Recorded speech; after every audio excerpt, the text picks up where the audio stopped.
Thank you, Madam Speaker. I rise today in solidarity with the 1 in 4 women across this country who have had an abortion and every person who will ever seek abortion care.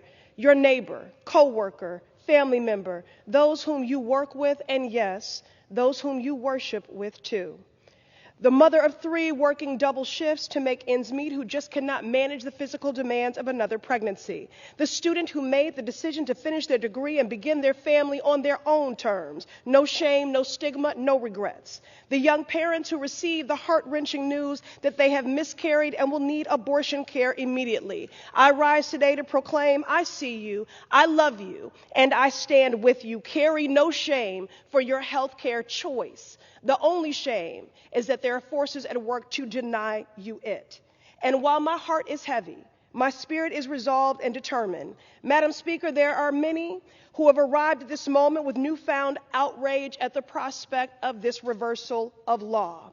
But many of us have been in the trenches of this fight for a long time, and we are not surprised. Reproductive justice organizers, Black, brown, indigenous, disabled, LGBTQ+, folks have been sounding the alarm, raising their voices, putting our bodies on the line in protest as anti-choice lawmakers across the country wage a full-fledged assault on our reproductive rights and freedom for too long.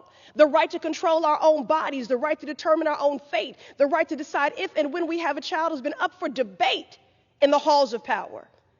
Madam Speaker, we have been called hysterical. We have been called fearmongers. And when I talk about who will disproportionately bear the brunt of this, we have been called race baiters. This is no drill, and I take no joy in saying, I told you so.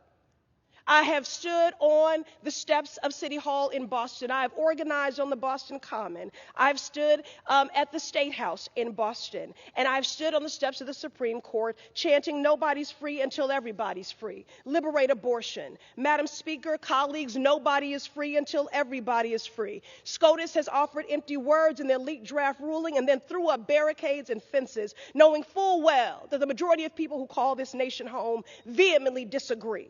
SCOTUS claims that our human rights are invalidated by their opinions of what is and isn't rooted in our nation's, quote, history and traditions. A quick history lesson.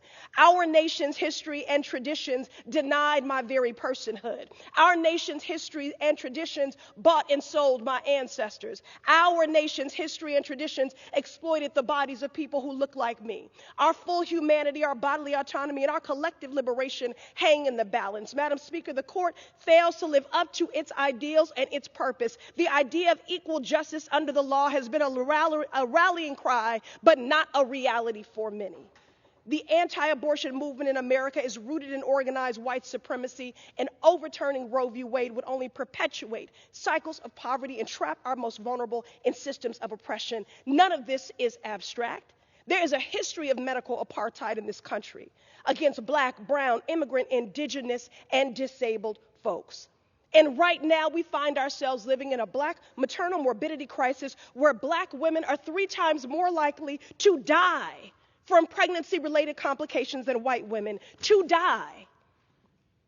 And we have suffered a history of forced sterilization and experimentation on Black, brown, disabled bodies without our consent. And now, the systemic prospect of folks being forced to carry a pregnancy against their will, forced birth, in the same country where we deprive families with universal health care, child care, and paid medical and family leave. Abortion bans would put legal, safe, necessary abortion care out of reach for millions, especially our most vulnerable. So Congress must act. This Democratic-controlled House, Senate, and White House, the majority, must mean more than a talking point, and we must legislate as if lives depend on it, because they do. To my Senate colleagues on the other side of this Capitol, I ask of you, no, I demand that you act. We have the voice. We have the power. We have a mandate. It is time for action. Anything else is insufficient. Abolish the Jim Crow filibuster. Pass the Women's Health Protection Act, which I'm a proud original co-sponsor of. Enshrine the fundamental human right to abortion care in federal law once and for all. I cannot stomach one more lecture about the preservation of civil liberties when you seek to deny me the very freedom and agency over my own body. Nobody is free until everybody is free. Thank you, and I yield.